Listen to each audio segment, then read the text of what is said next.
അപ്പോൾ ഇങ്ങനെയുള്ള ഒരാളെ സെലക്ട് ചെയ്യണമെങ്കിൽ അതിൻ്റേതായിട്ടുള്ള പര്യാപ്തമായിട്ടുള്ള ആ സെലക്ഷൻ സിസ്റ്റം ഉണ്ടാകും. ആ സിസ്റ്റമാണ് SSB interview, services selection board interview. അപ്പോൾ അത് ഞാൻ ഒന്ന് പറഞ്ഞു സൈക്കോളജിസ്റ്റിൻ്റെ. രണ്ടാമത്തതാണ് ഗ്രൂപ്പ് ടെസ്റ്റിംഗ് ഓഫീസർ. കാരണം എപ്പോഴും ആ ഓഫീസറിനെ കാണുന്നത് is part of A team, is part of A group. അപ്പോൾ ആ ഗ്രൂപ്പിൽ അവൻ എത്ര സാമർഥ്യമുള്ളവനാണ്, അല്ലെങ്കിൽ ആ ഗ്രൂപ്പിനെ അല്ലെങ്കിൽ ആ ടീമിനെ ലീഡ് ചെയ്യാനുള്ള കെൽപ്പുള്ളവനാണോ എന്ന് നോക്കേണ്ട ചുമതലയാണ് GTOയ്ക്കുള്ളത്. മൂന്നാമത്തതാണ് ഇൻ്റർവ്യൂ. അപ്പോൾ അവൻ്റെ communication skill, the skill at communication, അത് ഏറ്റവും കൂടുതലായിട്ട് ടെസ്റ്റ് ചെയ്യുന്നതാണ് ഇൻ്റർവ്യൂ. അപ്പോൾ ഇവർ 3 പേരും കൂടിയാണ് ഇൻഡിപെൻഡൻ്റ് ആയിട്ട് ഇയാളുടെ ക്വാളിറ്റീസിനെ അസസ് ചെയ്യുന്നതും അതിനുശേഷം സെലക്ട് ചെയ്യുന്നതും. That is the importance of services selection board interview. അപ്പോൾ ഇതിൻ്റെ സംവിധാനവും നമുക്ക് അവിടെ ഉണ്ട്.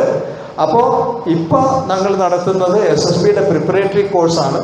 ഇത് ബാക്കിയുള്ള ഈ സ്റ്റേറ്റ്സ് ഞാൻ പറഞ്ഞു, പഞ്ചാബ്, ഹരിയാന, ഉത്തർപ്രദേശൊക്കെ അവിടെയുള്ളതുപോലെ നമ്മൾ അതിൻ്റെ ഒരു പ്രിപ്പറേറ്ററി കോഴ്സ് കൂടി സ്റ്റാർട്ട് ചെയ്തിട്ടുണ്ട് ഇപ്രാവശ്യം. സാധാരണ അത് പ്രിപ്പറേറ്ററി കോഴ്സായിട്ട് ചെയ്യാറില്ലാത്തതാണ്. പക്ഷേ അതിൻ്റെ പ്രിപ്പറേറ്ററി കോഴ്സ്, അതായത് ഇവർ 11ാം ക്ലാസ്സിൽ പഠിക്കുമ്പോൾ തന്നെ ആ കുട്ടികൾക്ക് ആവശ്യമായിട്ടുള്ള രീതിയിലുള്ള അവർക്ക് 2 വിധത്തിലുള്ള ട്രെയിനിങ് കൊടുക്കാം. ഒന്ന്, they can be trained for firstly ഈ എൻട്രൻസ് എക്സാമിനേഷൻ്റെ കോച്ചിങ്, അതായത് NDA എൻട്രൻസ് എക്സാമിനേഷൻ്റെ കോച്ചിങ് 11ാം ക്ലാസ്സിൽ കൊടുക്കാം. അതുപോലെ തന്നെ അവർ ഡിഗ്രിക്ക് പഠിക്കുന്നവരാണെങ്കിൽ ആ ഡിഗ്രിക്ക് പഠിക്കുന്ന അവർ ഫസ്റ്റ് ഇയറിൽ തന്നെ അവർക്ക് SSB പ്രിപ്പറേറ്ററി ക്ലാസ്സസ് ഓൺലൈനായിട്ട് കൊടുക്കാം. ഓൺലൈനും കോൺടാക്ട് പ്രോഗ്രാമും ആയിട്ടാണ് ഉള്ളത്. 5 days, that is Monday to Friday അവരുടേത് ഓൺലൈനായിരിക്കും. സാറ്റർഡേ സൺഡേ അവരുടെ ഒഴിവായതുകൊണ്ട് Saturday will be a contact programme. അന്ന് ഫിസിക്കൽ ട്രെയിനിങ്ങോടുകൂടി രാവിലെ ഞങ്ങൾ ഷെഡ്യൂൾ തുടങ്ങും.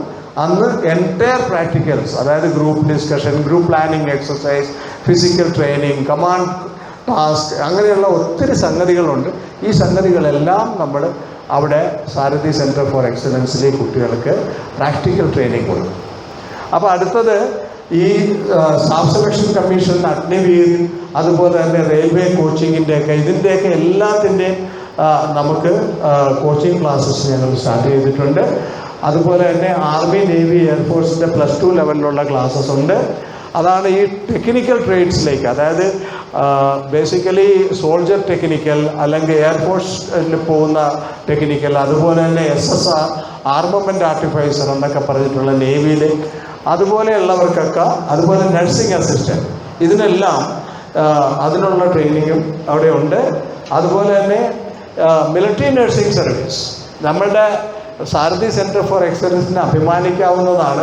ഇന്ന് ഇന്ത്യയിലുള്ള എല്ലാ ഡിഫൻസ് മിലിറ്ററി നഴ്സിംഗ് കോളേജസിൽ ഞങ്ങളുടെ കുട്ടികൾ പഠിക്കുന്നു, എല്ലാ ഡിഫൻസ് നഴ്സിംഗ് കോളേജസിൽ. അപ്പോൾ ഒരു പ്രാവശ്യം ആദ്യത്തെ ബാച്ചിൽ നമ്മുടെ 4 കുട്ടികൾ ഒന്നിച്ച് ഇൻ്റർവ്യൂവിന് ഫേസ് ചെയ്യാൻ പോയി. എന്നിട്ട് അവർ 4 പേരും ക്ലിയറായി, 100% റിസൾട്ട്. അപ്പോൾ അങ്ങനെയുള്ള അവർക്ക് ഇപ്പോൾ അവർക്ക് നീറ്റ് എക്സാമിനേഷൻ കമ്പൽസറി ആയി. അപ്പം നീറ്റ് ഞങ്ങൾ ചെയ്യുന്നില്ല. അത് കഴിഞ്ഞിട്ട് ഒരു CBT ഉണ്ട്, കമ്പ്യൂട്ടർ ബേസ്ഡ് ടെസ്റ്റ്, അതിനോടനുബന്ധിച്ച് ഇൻ്റർവ്യൂ കോച്ചിങ് ഉണ്ട്. ഇത് രണ്ടും നമ്മൾ MLS വേണ്ടി ചെയ്യുന്നുണ്ട്. AI ആൻഡ് റോബോട്ടിക്സിൻ്റെ കാര്യം ഞാൻ പറഞ്ഞു, സൈബർ സെക്യൂരിറ്റി കോഴ്സിൻ്റെ പറഞ്ഞു, ജർമ്മൻ ലാംഗ്വേജിൻ്റെ പറഞ്ഞു, IELTS ആൻഡ് OET. ഇതൊക്കെ ഞങ്ങൾ ഈ സമ്മർ വെക്കേഷനിൽ ഈ March 23 ലോഞ്ച് ചെയ്യുന്ന കാര്യമാണ്. അപ്പോൾ ഇത് ലേറ്റസ്റ്റ് ആയിട്ടുള്ള കോഴ്സസാണ്. ഈ കോഴ്സസ് എല്ലാം അവൈലബിൾ ആണ്. നിങ്ങൾക്ക് സൗകര്യമുള്ള രീതിയിൽ, താല്പര്യമുള്ള രീതിയിൽ ആ കുട്ടികൾ ഉണ്ടെങ്കിൽ അവരെ ഇതിലേക്ക് നമുക്ക് ജോയിൻ ചെയ്യിപ്പിക്കാൻ പറ്റും. ഇനി നമ്മൾ സാധാരണ ഡിഫൻസ് സർവീസിനെ പറ്റി ചിന്തിക്കുമ്പോൾ നമ്മുടെ നാട്ടിലുള്ള ആൾക്കാരുടെ ചിന്താഗതി എന്താണെന്ന് വെച്ചാൽ, ഡിഫൻസ് സർവീസിൽ അവരെ കുറച്ച് ഫിസിക്കലി നല്ല ടഫായിട്ടുള്ള ആൾക്കാരെയൊക്കെ നോക്കി അങ്ങ് എടുത്തിട്ട് കുറച്ച് ഫയർ ചെയ്യാനും അതുപോലെ തന്നെ ഫിസിക്കൽ ചെയ്യാനും ഓടാനും ചാടാനും പിടിക്കാനും ഒക്കെ ഉള്ള ഒരു ട്രെയിനിങ് കൊടുക്കും. കൊടുത്ത ശേഷം ഒരു റൈഫിൾ ഇഷ്യൂ ചെയ്തിട്ട് അവർ ബോർഡറിലേക്ക് പോയിക്കോ, നീ അവിടെ പോയി ഡ്യൂട്ടി നോക്ക് എന്ന് ചിന്തിക്കുന്നവരാണ് ഇന്ന് ഈ സമൂഹത്തിലുള്ള കൂടുതൽ ആൾക്കാർ.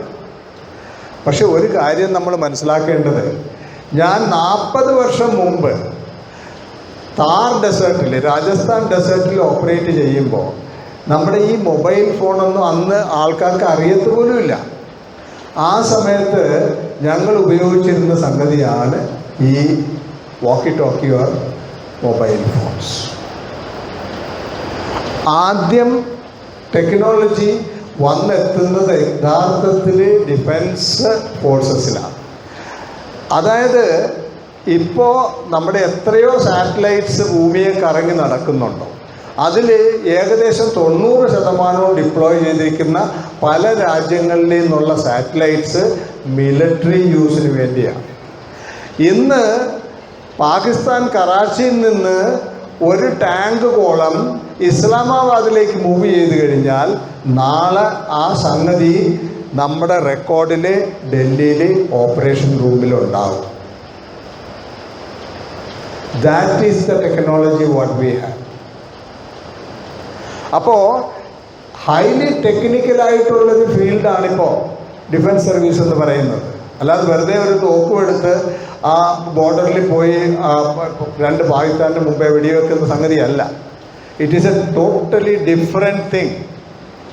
അപ്പോൾ ഇത് മനസ്സിലാക്കാനും അതുപോലെ ഇത് ചെയ്യാനും അതുപോലെയുള്ള ക്വാളിഫിക്കേഷനും ആപ്റ്റിറ്റ്യൂഡും കഴിവും സാമർഥ്യമുള്ള കുട്ടികളെയാണ് വേണ്ടത്. അപ്പോൾ അങ്ങനെയുള്ള കുട്ടികൾ നമുക്ക് ഇല്ലാഞ്ഞിട്ടല്ല, അവർക്ക് വേണ്ടത്ര എക്സ്പോഷർ കിട്ടാത്തതും ഗൈഡൻസ് കൊടുക്കാത്തതും ഇൻഫ്രാസ്ട്രക്ചറും ഫെസിലിറ്റീസ് ഇല്ലാത്തത് കൊണ്ടുമാണ് അവർക്ക് ഒരു പക്ഷേ അതിലേക്ക് എത്തിപ്പെടാൻ പറ്റാതെ പോകും. ആ ഒരു പോരായ്മയാണ് നമ്മൾ പരിഹരിച്ചു കൊടുക്കേണ്ടത്. നമ്മുടെ പേരൻസിൻ്റെ റെസ്പോൺസിബിലിറ്റിയാണ്, നമ്മുടെ ഈ സമൂഹത്തിൻ്റെ റെസ്പോൺസിബിലിറ്റിയാണ്. ഈ ഫെസിലിറ്റീസ് അവരർഹിക്കുന്നതാണ്. അപ്പോൾ ഞാനത് പറയാൻ കാരണം, ഞാൻ 1-2 കാര്യം ഹൈലൈറ്റ് ചെയ്തിട്ട് പോവാം. അതായത് ഞങ്ങളവിടെ NSS കോളേജുണ്ട്. ആ NSS കോളേജിൽ ഒരു പയ്യൻ NCCയിൽ C സർട്ടിഫിക്കറ്റിന് വേണ്ടി പഠിച്ചിരുന്നു. C സർട്ടിഫിക്കറ്റ് ഹോൾഡർ കൂടിയാണ്. അപ്പോൾ അദ്ദേഹം ആ രാവിലെ എണീറ്റ് പോകുന്നത് വളരെ ഹംബിൾ ബിഗിനിങ്ങിൽ നിന്നാണ്.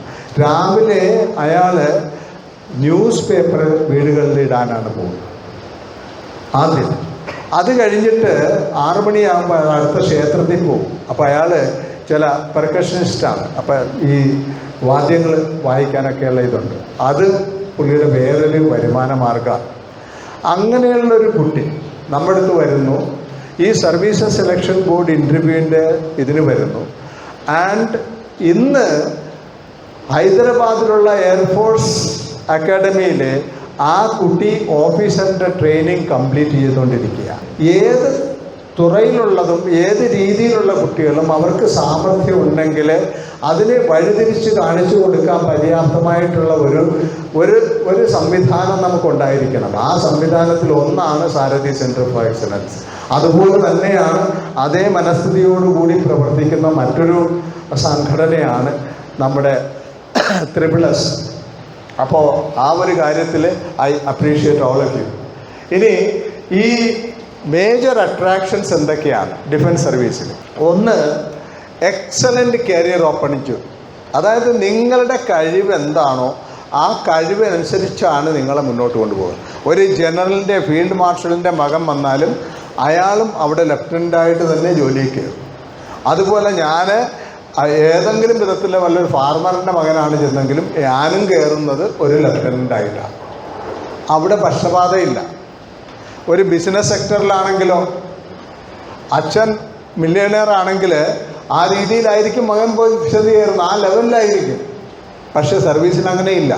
ഇറ്റ് ഈസ് ഈക്വൽ, നിങ്ങളുടെ കഴിവ്. അപ്പോൾ അതുപോലെ അതാണ് പറയുന്നത്, എക്സലൻ്റ് കരിയർ ഓപ്പർച്യൂണിറ്റീസ് ഉള്ളതാണ് ഒന്ന്. രണ്ടാമത്തെ കാര്യം, എൻറ്റയർ കോസ്റ്റ് ഓഫ് ട്രെയിനിങ്. നിങ്ങളുടെ കോസ്റ്റ് ഒരു നാഷണൽ ഡിഫൻസ് അക്കാഡമിയിലെ ട്രെയിനിങ് എന്ന് പറഞ്ഞു കഴിഞ്ഞാൽ, ഞാൻ വെറും ഒരു എക്സാമ്പിളായിട്ട് വേണേൽ പറയാം, അവിടെ ഹോഴ്സ് റൈഡിങ് കുട്ടികൾക്ക് കമ്പൽസറിയാണ്. ഒരു കുതിരേനെ അവിടെ മെയിൻറ്റെയിൻ ചെയ്യാൻ ഒരു മാസം ചിലവ് 1.5 ലക്ഷം രൂപയാണ്. അങ്ങനെയുള്ളൊരു 100 കുതിരയെങ്കിലും അവിടെ കാണും. ഈ കുട്ടികൾക്ക് കുതിര സവാരി ചെയ്യാനുള്ളതാണ്.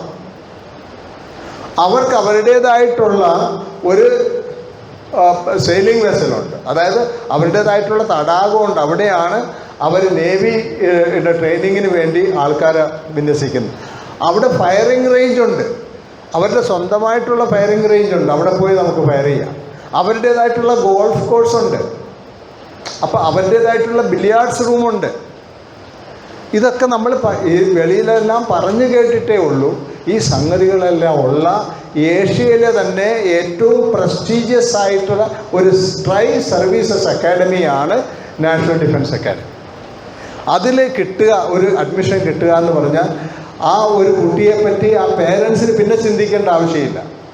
Once for all, once he gets admission to National defence Academy, then he will be the youngest class 1 gazetted officer in India,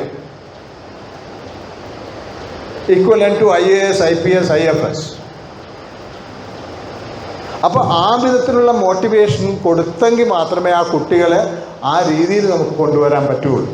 അതുപോലെ തന്നെ excellent facilities for sports, games, hobbies. And നിങ്ങൾക്ക് ആ ട്രെയിനിങ്ങിന് ശേഷം you become A class 1 gazetted officer and excellent pay and perks, then canteen and medical facilities, good life insurance coverage, good terminal and pensionary benefits, excellent children education facilities. അപ്പോൾ ഇതെല്ലാം offer ചെയ്യുന്ന ഒരു comprehensive ആയിട്ടുള്ള quality life lead ചെയ്യുന്ന ഒരു ഓർഗനൈസേഷനാണ് ഈ defence forces. Army ആയാലും navy ആയാലും എയർഫോഴ്സ് ആയാലും. ഓക്കെ, നാഷണൽ ഡിഫൻസ് അക്കാഡമി എന്നുള്ളതാണെങ്കിലോ അതല്ലെങ്കിൽ ഇതുപോലെ തന്നെ അത് എൻട്രൻസ് എക്സാമിനേഷൻ ഇല്ലാതെ തന്നെ +2 ഫിസിക്സ്, കെമിസ്ട്രി, മാത്തമാറ്റിക്സ് ഉണ്ട്. അവർ 90%, 80% കൂടുതൽ മാർക്ക് വാങ്ങിച്ചിട്ടുണ്ട്. JEE എക്സാമിനേഷൻ ചെയ്തിട്ടുണ്ടെങ്കിൽ അവർക്ക് ഡയറക്റ്റായിട്ട് സർവീസ് സെലക്ഷൻ ബോർഡ് ഇൻ്റർവ്യൂവിന് പോവാം. ടെക്നിക്കൽ എൻട്രി സ്കീം എന്ന് പറഞ്ഞിട്ടൊരെണ്ണമുണ്ട് ആർമിക്ക്. അതുപോലെ തന്നെ 10+2 entry scheme, technical entry scheme എന്ന് പറഞ്ഞ നേവിക്കുണ്ട്, അതുപോലെ എയർഫോഴ്സിനുണ്ട്. അപ്പം അതുപോലെയുള്ള അതിലെല്ലാത്തിലേക്കും ഇവർ എലിജിബിളാണ്. അപ്പോൾ അതിലേക്ക് വേണ്ടിയുള്ള എന്തെങ്കിലും ഇൻഫർമേഷൻ അറിയാൻ ആഗ്രഹിക്കുന്നുണ്ടെങ്കിൽ ഇതിന് ശേഷം നമുക്കൊരു ഇൻറ്ററാക്റ്റീവ് സെഷനുണ്ട്.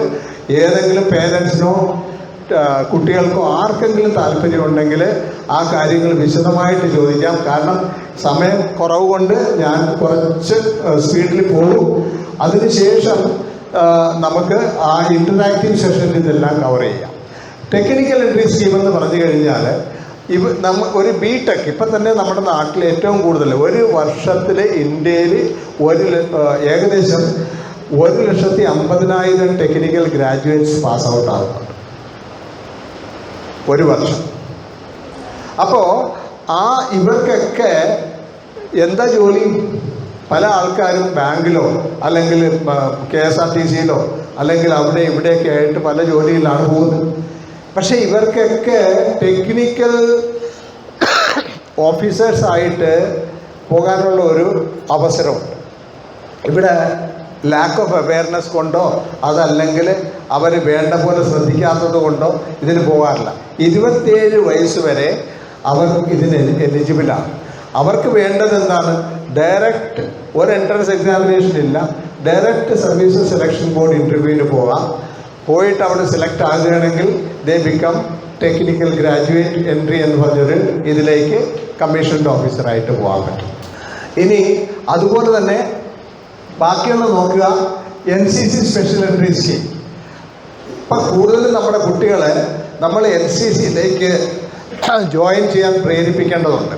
കാരണം അവർക്ക് ചില പ്രത്യേക ഫെസിലിറ്റീസ് കൊടുക്കുന്നുണ്ട്.